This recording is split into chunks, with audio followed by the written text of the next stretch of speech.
Hello नमस्कार मैत्रिणींनो, कशा आहात सर्व? मस्त ना? तर मस्तच असायला पाहिजे. माझ्या एका नवीन ब्लॉगमध्ये परत एकदा गोड ताईंचे मैत्रिणींचे ताईंनो मनापासून खूप खूप स्वागत आहे.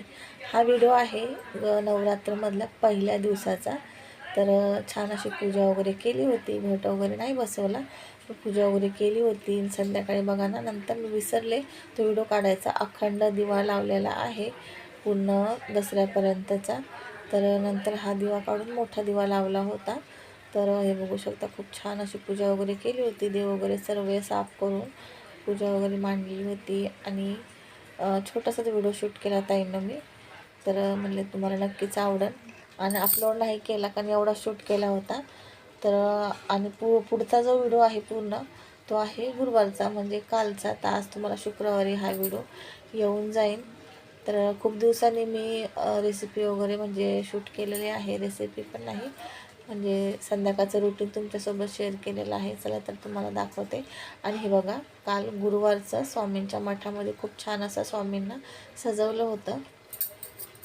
आणि माझा गुरुवारचा उपवास असल्यामुळे साईबाबांचा गुरुवारची छान अशी पूजा मांडणी केली होती. आणि सेवा, सरस्वती स्तोत्र, लक्ष्मी सुक्तम हे तर मी वाचतेच गुरुवारची. आणि आता सेवा घेतलेली आहे परत दसऱ्यापर्यंत, म्हणजे पहिल्या दिवसापासून नवरात्रीच्या ते दसऱ्यापर्यंत श्री सुक्तम, परत श्री सरस्वती स्तोत्र आणि आणि अध्याय 14वा आणि जी तारक मंत्र आहे स्वामींची सेवा, ते सुद्धा दसऱ्यापर्यंत सेवा घेतलेली आहे. ते सुद्धा रोज सकाळी सेवा करते. आणि इथं बघू शकता स्वयंपाकाला लागले आहे. म्हणलं आज चला खूप दिवसांनी संध्याकाळचं रुटीन शेअर करावं मैत्रिणींसोबत. तर इथं मी भात वगैरे घालत आहे. भात डाळ मेनू सांगते. डाळ भात म्हणजेच मुगाच्या डाळीचं वरण भात, घेवड्याची भाजी आणि वांग्याची भाजी, मसाला असं ग्रेव्ही करून. तर इथं भात वगैरे घातला. इथं डाळ धुवून घेतली आणि घेवडा वगैरे ना साफ केला आम्ही दोघांनी बसून, त्यांनी आणि मी. नंतर मग किचनमध्ये आले. पूजा वगैरे झाल्यावर घेवडा वगैरे साफ करून घेतला आणि मग धुवून घेतला स्वच्छ 2-3 पाण्याने. कारण कसं घाण वगैरे निघत असते, चोळून चोळून धुतला आणि छान असं ना चाळणीमध्ये काढून घेतल्यानंतर मग त्यात पाणी वगैरे टाकून मीठ वगैरे टाकून शिजायला घातला. आणि तर तुम्हाला पुढं मी तूप दाखवन. आणि हे बघा गॅस दाखवते. बघा इथं गॅस किती स्लो झाला आहे. तर गॅसचं पण काम करायचं आहे. तर त्यांना वेळ नाही, मला बघितलं आहे मी एक व्हिडिओ, पण ना थोडी हे होतं. पण त्यांना बोलले की तुम्ही थांबा, आपण म्हणजे गॅस हे नीट करूया. तर त्यांना पण वेळ नाही. आम्ही दोघं मिळून लवकरच गॅस नीट करणार आहे. कारण की खूपच स्लो झालं आहे. म्हणजे जेवढा स्लो असेल तेवढा आपला गॅस जास्त वेळ जळतो आणि मग लवकर सिलेंडर संपतो आहे. यावेळेस तर सिलेंडर पण लेट आला आणि सिलेंडर लवकर संपला. कारण की खूप सणसुद्धा असले का बघा आपल्या रेसिपी वगैरे जास्त बनतात. आणि तुम्ही बघता तर साबण वगैरे बनवते गॅसवरच हे वगैरे करून, तर जास्तच गॅस संपतो आहे. मग यावेळेस मला असं वाटतं ना 15 दिवसच सिलेंडर गेला असेल. 15 ते 17-18 दिवसच सिलेंडर गेलेला आहे. आणि बुक केल्यावर पण आला नाही, वेटिंगमध्ये होता. मग आणि तूप बनवले ताईंनो, लवकर पटकन असं होईन असं मी आता तूप बनवले. त्याची रेसिपीचा व्हिडिओ, पटकन तूप कसं बनवायचं कमीत कमी वेळामध्ये, त्याचा व्हिडिओ तुम्हाला 1-2 दिवसामध्ये येऊन जाईल. इथं तुम्हाला मी अगोदर दाखवलं आहे बघा तुपाचा भाजी, डाळ भात आणि वांग्याची भाजी तुम्हाला सांगितलं, आणि शिराही केला होता गोडमध्ये.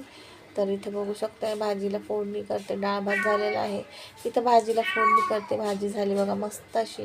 तर वांग्याची भाजी केली. वांगे होते फ्रीजमध्ये, तर ते वांगे घेतले खायला. तर त्यातले ना म्हणजे होते असे कमीच होते छोटे छोटे, पण त्यात ते 4-5 वांगे खराबच निघले. तर ताईंना आवाज येत असेल मांजरीचा. बघा मांजरी ना, आमच्या इथं भरपूर अशा मांजरी आहेत, तर त्यांचा आवाज येतो आहे. सॉरी त्यासाठी. इथं चपात्या करत आहे. व्हिडिओ आवडतात की नाही नक्की ताईंना कमेंट करून सांगा. आणि छान छान असे व्हिडिओ ब्लॉग रेसिपी बघण्यासाठी नक्कीच चॅनल लाईक शेअर सबस्क्राईब करा. आणि खूप दिवसांनी व्हिडिओ काढत आहे. मला असं वाटतं 6-7 दिवस झाले व्हिडिओ अपलोडच नाही केला. छोटेचं व्हिडिओ अपलोड करत होते, टाईमच भेटला नाही. म्हणजे ब्लॉग बनवायला टाईमच भेटला नाही मला. म्हणजे आज चला आज काही पण करून मला व्हिडिओ बनवलाच पाहिजे अपलोड करण्यासाठी. व काल व्हिडिओ बनवला, म्हणजे चला आज अपलोड करते. तर कालच अपलोड करायचा होता हा व्हिडिओ, पण त्याला एडिटिंग करायला टाईमच नव्हता, मग त्याच्यामुळे म्हणलं चला उद्याच अपलोड करता येईल. तुम्ही बघू शकता मस्त अशी भाजी झाली होती. आणि शेंगदाण्याचा कूट संपला होता, मग शेंगदाण्याचा कूट नाही घातला, नंतर शेंगदाण्याचा कूट घालून पण खूप छान होती. आणि तुम्ही म्हणता याच्यात ताई वांगे दिसत नाही, तुम्हाला बोलले. मसाला वगैरे काढलं, सर्व वाटलं वगैरे, वांगे मग कापले तर वांगे ना खराबच होते, भरपूर वांगे खराब निघले. मग 4-5 वांगे होते, तरी पण ते छोटे छोटे होते.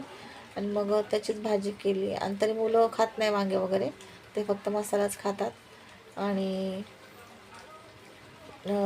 मग आता व्हिडिओ खूप दिवसांनी बनवलं ना असं व्हिडिओ, मग मला पण बोलायला जमत नाही, असं थोडंसं अडकल्याने होतं. रेग्युलर वगैरे आपण एडिटिंग करतो ना, तर मग ती एक सवय होऊन जाते. आता 5-6 दिवसांनी बघा व्हिडिओ एडिटिंग करत आहे.